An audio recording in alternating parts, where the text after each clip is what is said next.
What's up, YouTube? This is Too Raw for TV.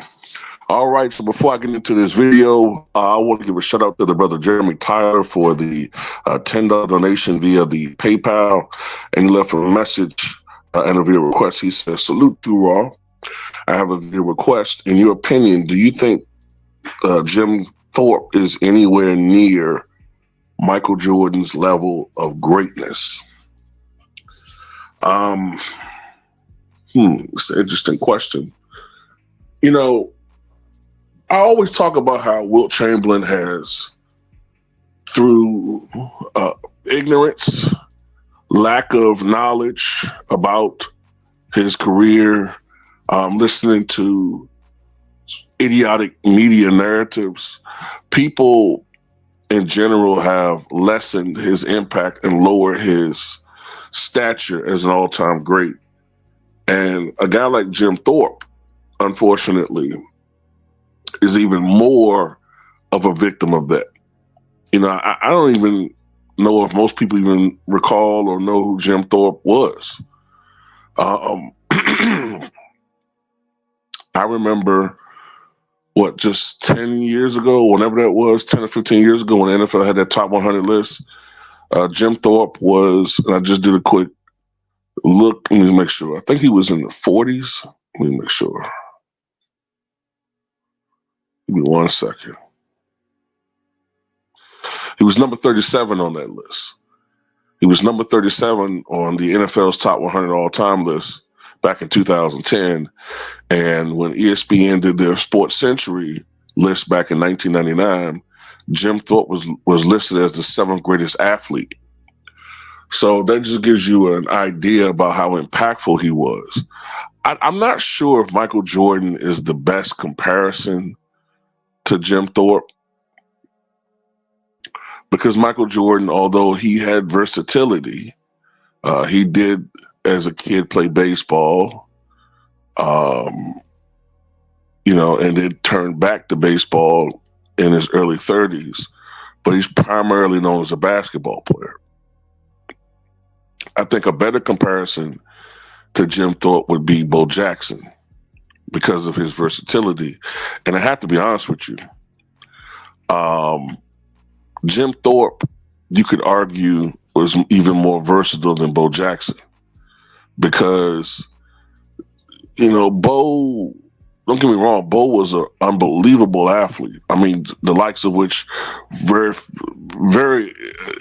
almost never see anything like Bo Jackson. But remember, Jim Thorpe was an Olympian. He was an Olympian athlete who won 2 gold medals, right? And, not only on top of that, Jim Thorpe played professional baseball.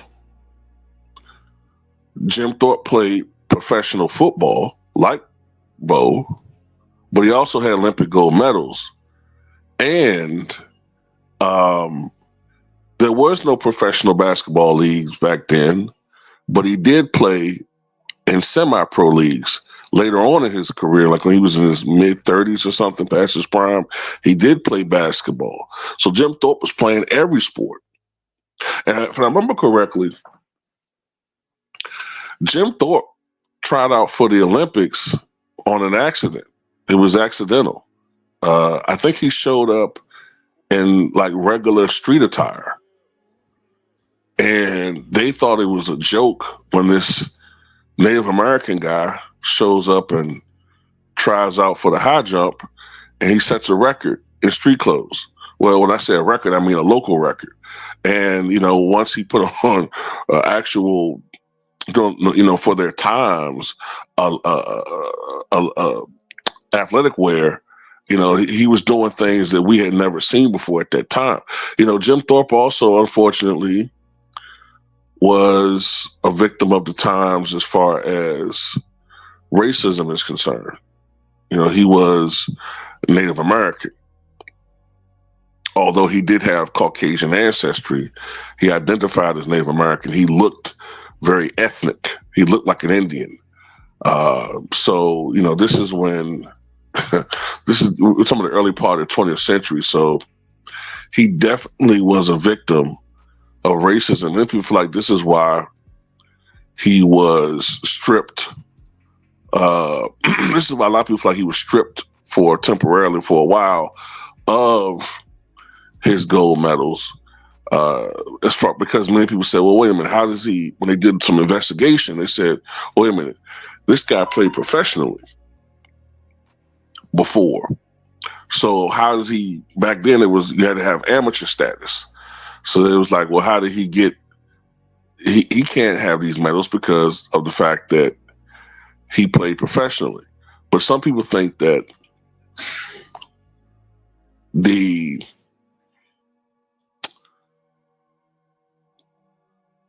many people think that the initiation or the impulse to look into his records still stem from racism. Even though he played baseball, he never, if I'm not mistaken, got a lot of time as far as or playing time in the sport, even though he was a tremendous athlete and a really good player, if I remember correctly. But some people think that had to do with the fact that there still was that stigma about him being Native American. And as we all know, at the time, Major League Baseball was preventing black players from playing for the most part. But, you also got to look at the fact that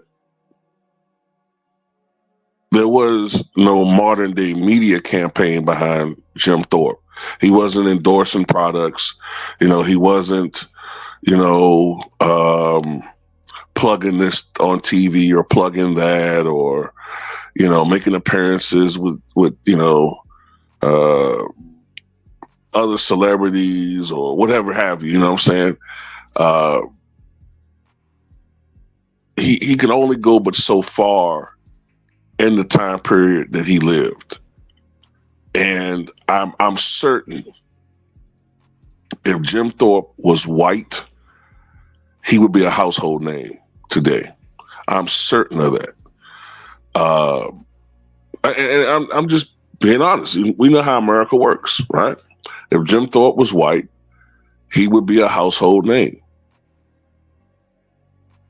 But he unfortunately was a victim of the times he played in and lived in. Another thing that hurt Jim Thorpe was at the time that his athletic career ended, which was 1929, coincided with the start of the Great Depression. And because his skill set was so predicated on his athletic adventures or athletic feats, once that ended, once that part of his life came to a close, he was not able, largely because of his ethnicity, he was never able to to go into the other phase of, say, managing or coaching or anything like that. It was very hard for him to do that, especially on any major scale. And ultimately, Jim Thorpe became an alcoholic. He struggled financially, and he died in 1953. So he had a sad end to his life. If Jim Thorpe played a century later, lived a century later, I think he would have been ultimately a multimillionaire. There were no professional athletes making millions of dollars back then. The first guy to really make any significant money, I would say, in sports, outside of boxers with their purses, was probably Babe Ruth. And that was what, $60,000, $70,000, $80,000 a year. You know what I'm saying? They just weren't making a lot of money back then. So now I don't know if Michael Jordan's the best comparison, So I know what you mean by that. I will say that he's in Michael Jordan's trajectory when it comes to his legend. But Jim Thorpe was never able to focus on one particular sport and pretty much master it like Michael Jordan did. Jim Thorpe was he was such an uber athlete that he was able to really, if he had just picked one sport, he could have been, I don't know, he could have been a Hall of Fame football player. I'm not certain if the Times would have let him be a Hall of Fame baseball player because of the tomfoolery that went on. But as an athlete, when it comes to versatility, Jim Thorpe may be right there at the top. Jim Thorpe and Bo Jackson. But anyway, that's all I got to say about this one. Tell me what you guys think.